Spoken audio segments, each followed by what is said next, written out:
As the city of Tulsa begins to grieve its losses, hundreds of mourners in the community of Uvalde, Texas, have been coming together for the funerals of those who were killed in last week's shooting.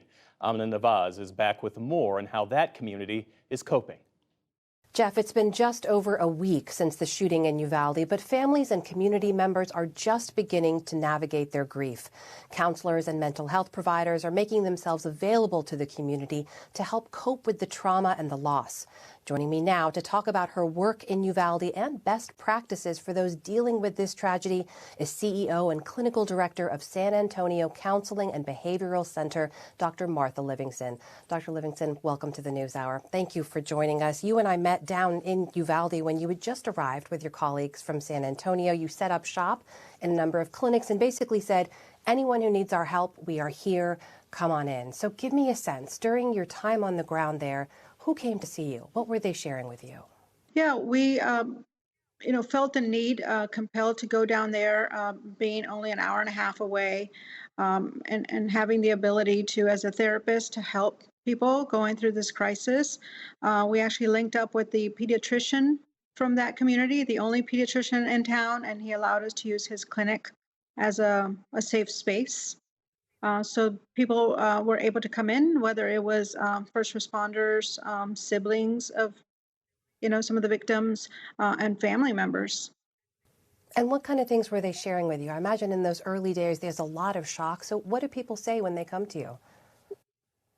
Yeah, well, they came from different perspectives in terms of like their involvement. Either they were in the school, some of the children, some of the relatives, even some of, like I said, some of the first responders, or even the physician himself who was on call that night and was triaging the children at the hospital. So we were able to talk to just a variety of people that obviously were in shock, but also sharing their stories.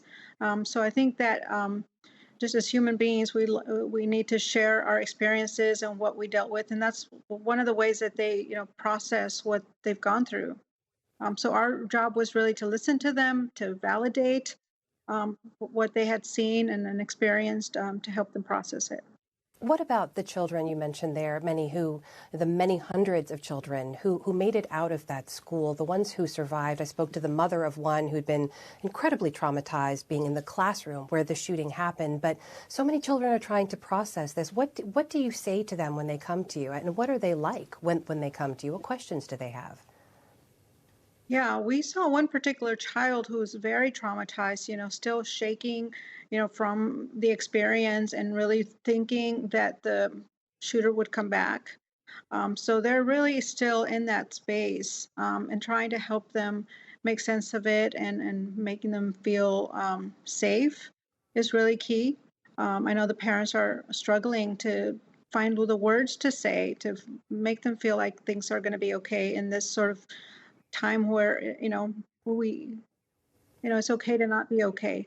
Even while one of the parents brought their two daughters, he was actually a first responder himself who was there, and was assisting some of the children that were actually still in the classroom. And so feelings of guilt, that he was talking about, that he was telling some of the children that they were going to be okay when really maybe they weren't okay. I think that the need is great all across the board in that city, in terms of like the impact that they've had on their lives, and it's here for long term. It's not something that they're going to be able to get over in just a week.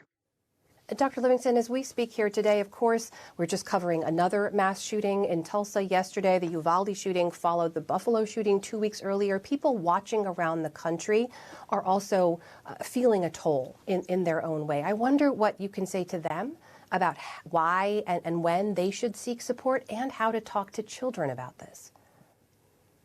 Yeah, certainly. I think that the parents need to be transparent with their children and talk about what they're feeling and what they're thinking.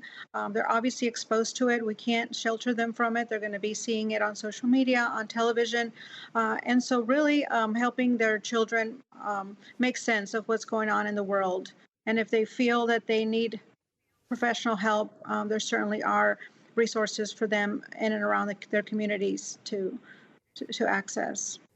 parents, really our job is to protect our children and to make them feel safe. So one way to do it is to have routines and have like an environment where they feel safe and that they can talk about whatever it is that they're, might be going through. So very useful tips there. Dr. Martha Livingston, CEO and Clinical Director of the San Antonio Counseling and Behavioral Center. Thank you so much for your time. Well, thank you.